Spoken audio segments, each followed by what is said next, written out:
Hello, dear friends. Vande Mataram. Welcome to a new lecture of the alkane.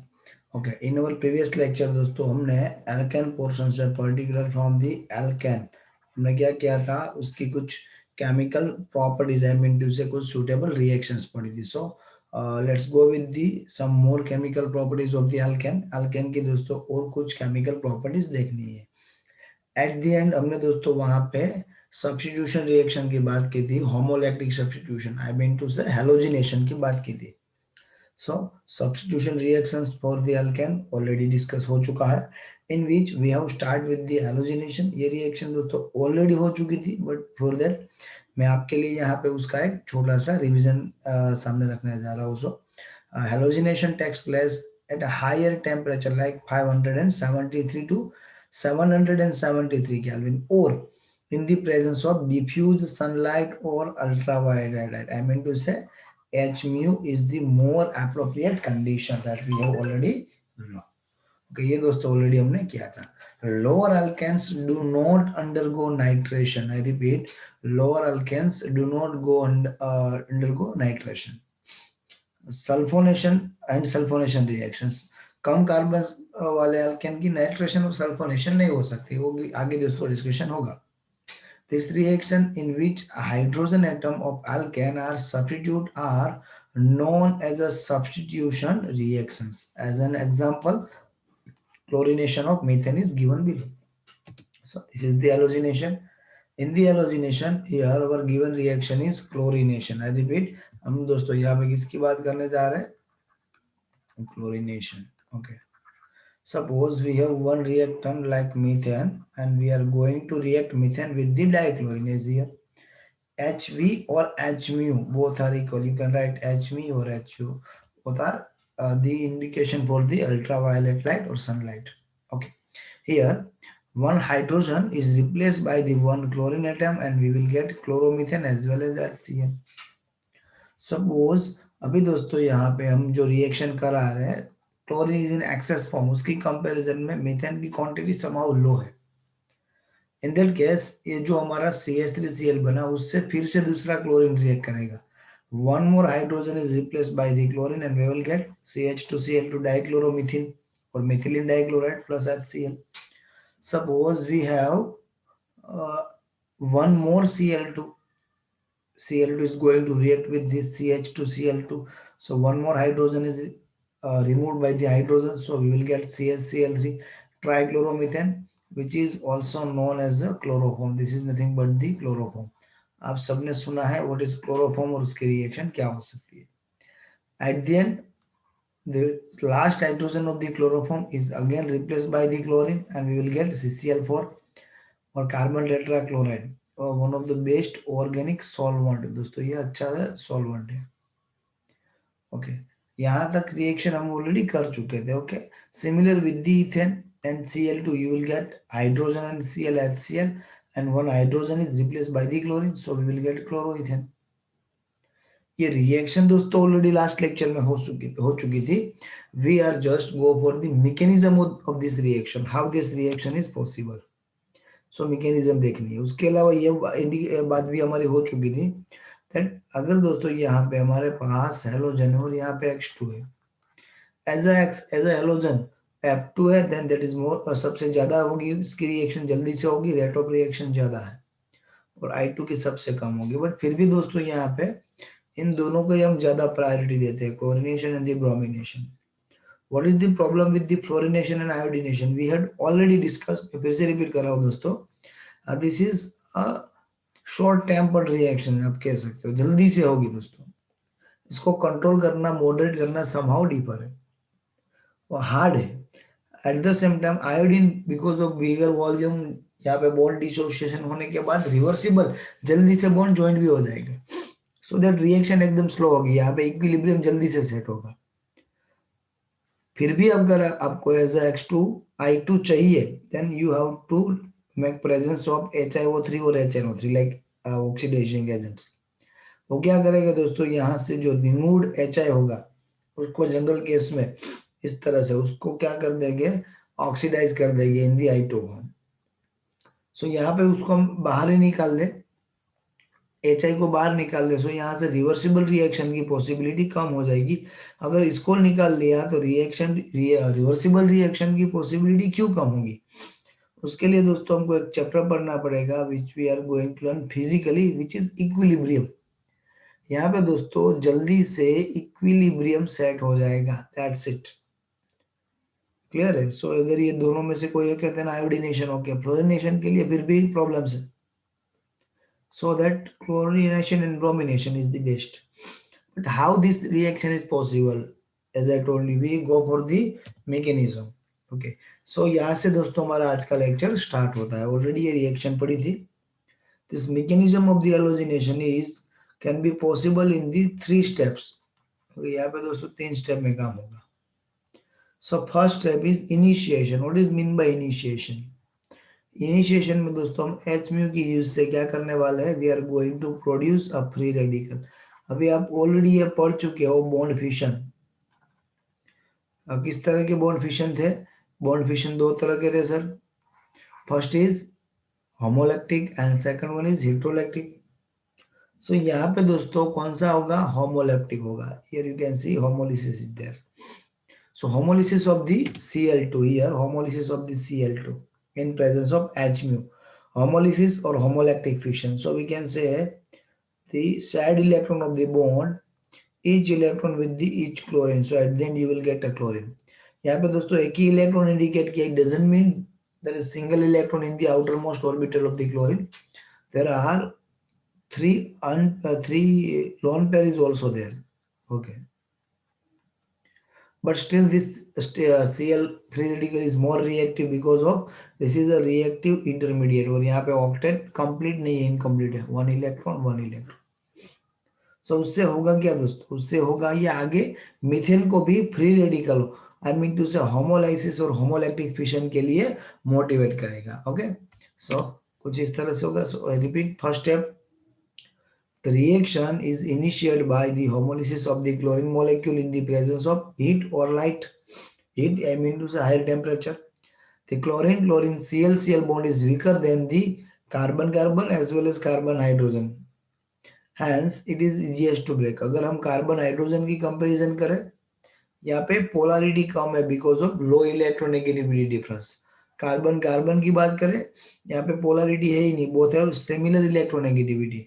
Okay sir, chlorine में भी यही है, similar electronegativity. फिर भी ये वीक क्यों है इन दोनों के कंपैरिजन में? Because of bond length. एक तो बॉन्ड लेंथ ज्यादा है because bigger volume of the chlorine, and second one is both chlorine are electronegative, वो इलेक्ट्रॉन लेके जल्दी निकलने में जल्दी एग्री हो जाएंगे। So I mean to say electronegativity तो यहाँ पे भी इक्वल है, बट फिर भी because of bigger volume and higher electronegative value comparison to carbon hydrogen, comparison to carbon carbon, ये बॉन्ड इजीली ब्रेक हो जाएगा and we will get chlorine free radical as a reactive intermediate in the first step, which is known as a initiation. Then propagation means what is mean by propagation is means the reaction को दोस्तों क्या करना है? Progress करना। In short, propagation is progress of the reaction. आगे progress किस तरह से हो सकता है? Let us C.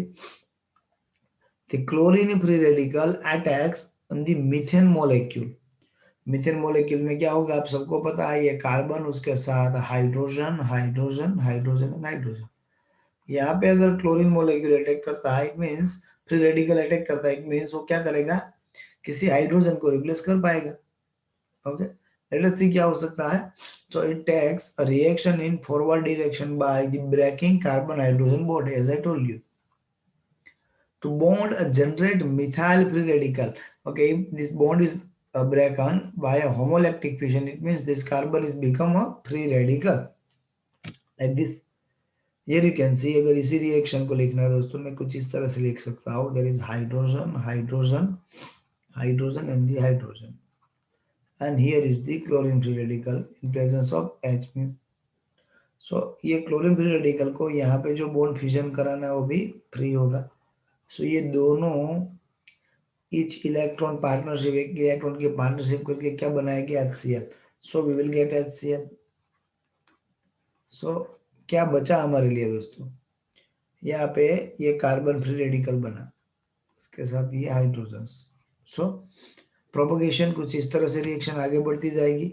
You can see in the propagation, I repeat, in the propagation the methyl radical thus often attacked by the second molecule of the chlorine to form CH3Cl with liberation of another chlorine free radical by homolysis fission।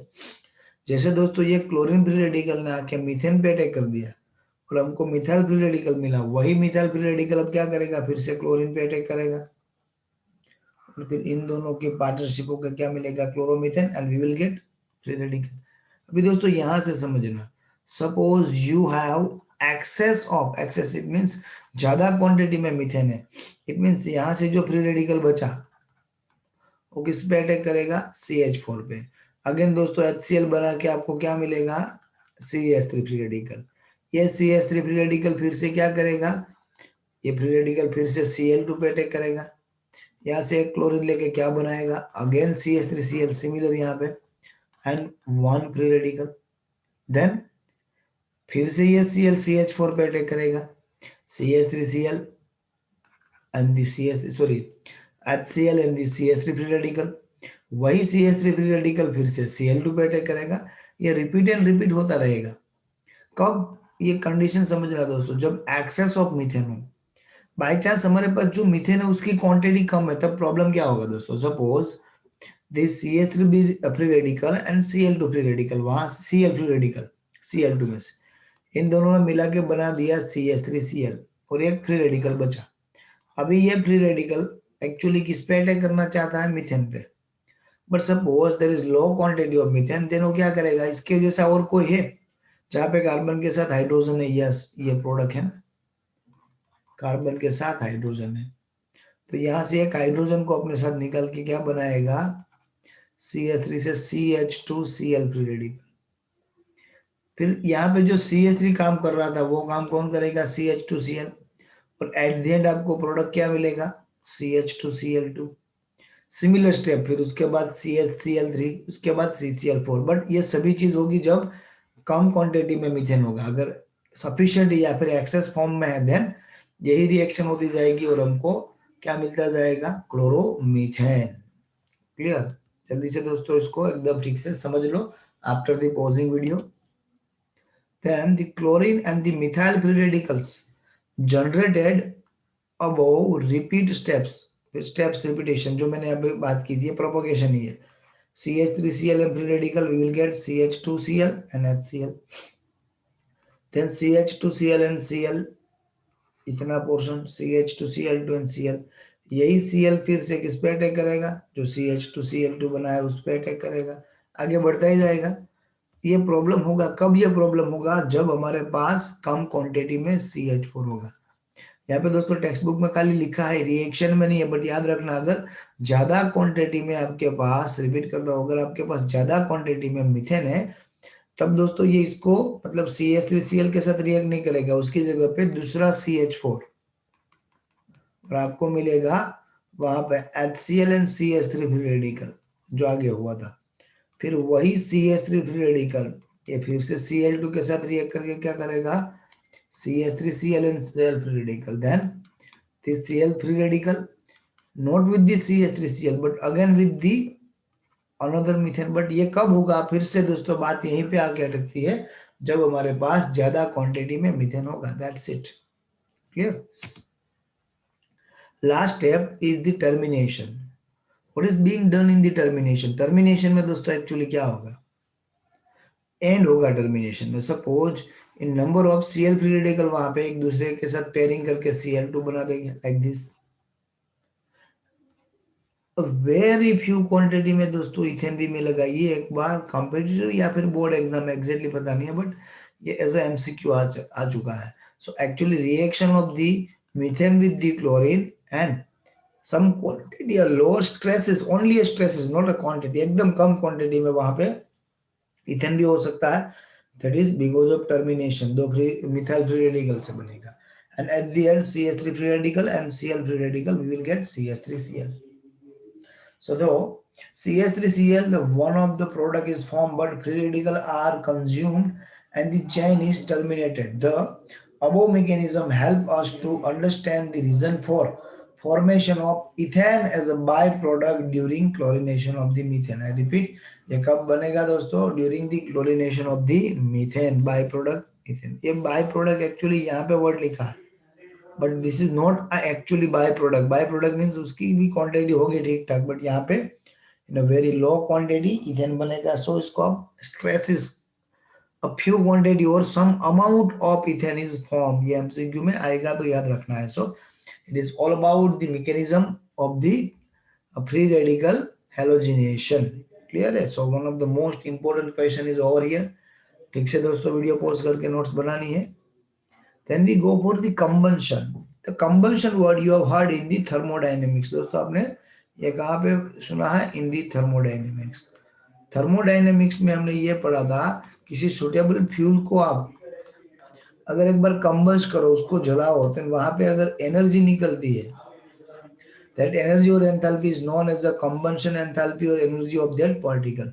So similar with the hydrocarbon, I mean alkyne and the arene, सबकी combustion reaction होगी, combustion होगा और सबसे कुछ ना कुछ energy निकलेगी. Okay, सो कभी भी आप 1 मोल ऑफ एनी एल्केन, उसका अगर आप कंबंशन कराते हो, कंबंशन मींस उसको जलाना है, उसके लिए क्या चाहिए? O2 चाहिए, और उससे आपको प्रोडक्ट मिलेगी, that is common CO2 and H2O. आपको जस्ट क्या करना है? इक्वेशन बैलेंस करना है. 1 मोल ऑफ हाइड्रोकार्बन से ये दोनों प्रोडक्ट के साथ जितनी एनर्जी मिले, that energy is actually combustion enthalpy, which we already learn. Okay, so combustion, the alkanes on heating in presence of air or dioxygen are completely oxidized due to carbon dioxide and water with the evolution of large amount of heat. I repeat, evolution of large amount of heat. कहीं सारी quantity में heat मिलेगी, that heat और that enthalpy is known as the combustion enthalpy. Again here is the general formula. CnH2n plus 2 is actually formula for the hydrocarbon. Suppose there is methane, so n is equal to 1, 2n, 1 into 2 is equal to 2 plus 2 is equal to 4H4. So इसका दोस्तों combustion करवाना है, 3n plus 1, it means n is equal to 1, 3 plus into 1 is 3, plus 1 is equal to 4, 4 by 2 is equal to 2O2, gives n CO2, it means 1 mole of CO2, n plus 1 H2, it means 2 H2O, that is the reaction. So यहाँ पर दोस्तों ये दोनों product के साथ कुछ enthalpy आपको मिल सकती है. Let us see. Okay, combustion of the methane, CH4 plus O2 gives CO2 plus 2H2O. यहाँ पे delta C means combustion enthalpy कितनी है? From the 1 mole of methane minus 890, I mean to say this negative sign indicate the formation of the enthalpy, 890 kilojoule per 1 mole. Here this reaction is not actually in the equilibrium form, settable form में नहीं है दोस्तों. इसको आप अगर set करना चाहो तो इसको 2 से मल्टीप्लाई करना पड़ेगा. 2 into C2H4, then 13O2, 8CO2 and 10H2. But वहां पे दोस्तों 2 मोल ऑफ मीथेन होगा, सॉरी ब्यूटेन होगा. This is butane. We need energy of 1 mole. So इसको 1 करने के लिए इक्वेशन को 2 से डिवाइड किया है. अदर केस वो रिएक्शन एंथैल्पी होती 1 ही मोल की है, सो दैट मैंने उसको कंबंशन एंथैल्पी कह दिया. और यही एग्जांपल डिट्टो कॉपी दोस्तों हम पढ़ चुके हैं. क्लियर है? सो इंपॉर्टेंट थियरम कंबंशन याद रखना है. Due to the evolution of large amount of heat during combustion, alkanes are use as a fuel. उसको हम एज अ फ्यूल यूज कर सकते हैं. आपको पता है नॉर्मल ऑक्टेन, आइसो ऑक्टेन, ये सभी दोस्तों क्या है? Actually the part of the petrol, and different hydrocarbons are part of the CNG, LPG, diesel, etc. There is one problem: if we are not able to combust the hydrocarbon in a full form, I mean to say if incomplete combustion is there, then वहां पे क्या problem होगा? In place of carbon dioxide हमको carbon monoxide भी मिल सकता है, और उसके साथ दोस्तों वहां पे coke, we will get carbon also, coke भी मिल सकता है, प्लस और माइनस दोनों चीज है. So during incomplete combustion of the alkanes with insufficient amount of air or oxygen, dioxygen, then carbon black is formed. We will get carbon black means one of the form of the carbon, which is used in the manufacturing of the ink, printer ink, black pigments and the filters. and the filters also. Clear? So this is the additional important portion for the combustion reaction. Here, the incomplete combustion of the methane is given. So from this reaction, we didn't get CO2, we will get, or we didn't get carbon monoxide, we get only carbon solid and the H2O. So this is incomplete combustion. Then oxidation, two types of oxidation. Controlled oxidation, it means आप किसी एक जगह पे इसको and करना चाहते हो, अभी इससे आगे ऑक्सीडेशन एक्चुअली पॉसिबल है, बट हमको कराना नहीं है। अगर एट दी एंड हम किसी प्लेस पे अगर उसको फिनिश करवाना चाहे, हम चाहे वहां तक की रिएक्शन हो, oxidation reaction, that is control oxidation. उससे दोस्तों हमको different types of organic compounds मिल सकते हैं। ये सभी रिएक्शन को आप 12th में इन दैट पर्टिकुलर चैप्टर्स पढ़ोगे। Alkanes on heating with the regulated supply of the dioxygen or air at high pressure in the presence of suitable catalyst, the variety of oxidation products. So उसको हम control oxidation बोल सकते हैं। Here you can see this methane with O2 at the compulsory thing is copper at 523 Kelvin and 100 atmospheric pressure. In that case, this alkane is oxidized into alkanol. I mean to say alcohol. Similar, this is methane. This is O2. But the thing is different catalyst, molybdenum oxide. In that case, we can go moreover. दोस्तों alcohol का actually oxidation होकर aldehyde बनता है. So methanol to aldehyde. बीच में यहाँ पे methanol लिख सकते हैं, बट हम डायरेक्टली यहाँ पे मिथेनॉल लिखा है। सो मीथेन टू मिथेनॉल तक अगर सीमित रहना है, then this condition we go for the aldehyde, then molybdenum trioxide and the heat is there. Suppose this is the alkane, यहाँ पे अल्कोहल और एल्डिहाइड दोनों में से कुछ नहीं बनाना, we are go to make a acid manganese oxalate in presence of manganese oxalate. This is manganese in +2 form. This is CH3C dual bond O minus, and this is CH3C dual bond O minus, manganese dioxide. So from the alkane we will get CH3C dual bond, it means ethanoic acid. Clear? Ordinarily alkanes resist oxidation, but alkanes having tertiary hydrogen atom oxidized to corresponding alcohol by potassium permanganate. What is tertiary hydrogen? Okay, ये carbon, one carbon chain, second carbon chain and third carbon chain. So ultimately this carbon is a tertiary carbon. Hydrogen with tertiary carbon is known as a tertiary hydrogen. So उसको alcohol तक हम ले जा सकते हैं। कैमेनोपोर्स oxidising agent, कैमेनोपोर से अगर इसका ऑक्सीडेशन करवाए, सो ये H को हम रिप्लेस करके क्या बना सकते हैं? This CH3 remain as it is, again this is as it is, this is also as it is, and we will get OH in place of hydrogen. So ये दोनों एक ही रिएक्शन है दोस्तों, याद रखना। This is 2-methyl propane and this is 2-methyl propane 2-ol. So this is all about controlled oxidation. The last lecture for today's lecture is isomerization. What is mean by isomerization? Actually, this is a rearrangement. Suppose carbon, carbon, carbon, carbon with the hydrogen. So this is normal pentane. यहाँ से किसी एक methyl group को निकाल के मैं किसी और जगह पे सेट कर दूं, आई मीन टू से फ्रॉम नॉर्मल टू उसको मैं ब्रांच में ले जाऊँ, या फिर ब्रांच से नॉर्मल में करूँ, या फिर ब्रांच से ज्यादा ब्रांच में कन्वर्ट करूँ। आई मीन टू से वो और कुछ नहीं, एक दूसरे के आइसोमर, ये स्ट्रक्चर आइसोमर्स, चेन आइसोमर्स है। So that reaction is known as isomerisation. ये दोस्तों हिंदी आइसोमेरिज्म टॉपिक हमने पढ़ा है। Normal alkanes on heating in presence of anhydrous aluminium chloride. Anhydrous aluminium chloride क्या हो सकता है? Hydrogen and hydrogen chlorine gas, isomerized to branched chain alkanes. Major products are given किलो, वहां पे एक से ज्यादा प्रोडक्ट मिल सकती है। मेजर और माइनर कौन सी होगी दोस्तों, हम देखेंगे। Some minor products are also possible with the main product जो हमारी मिलेगी। One reaction is given here. Suppose this is normal hexane. Normal hexane means what? CH3 के बाद CH2, CH2, CH2 and CH3 is there. Here you can see anhydrous aluminum chloride and the HCl. So यहाँ पे दोस्तों हमको क्या मिलेगा? हमको product कुछ इस तरह से मिलेगी। ये CH3 निकल के सेकंड नंबर पे भी आ सकता है और थर्ड पे भी आ सकता है। Suppose come on the second number, then 2-methyl pentane, come on the third, that is 3-methyl pentane. So one is major, second one is minor.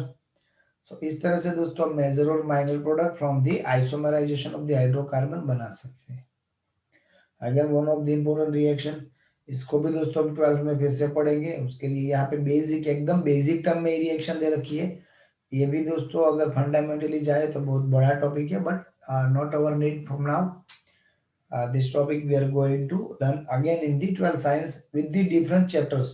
Alcohol में होगा, एल्डिहाइड में होगा, कीटोन में होगा, सब में आइसोमराइजेशन हो सकता है। ठीक है, आई होप दोस्तों आज का लेक्चर सबको समझ में आया होगा। हम मिलते हैं नेक्स्ट लेक्चर में। टिल देन घर पे रहिए, सेफ रहिए, पढ़ते रहिए।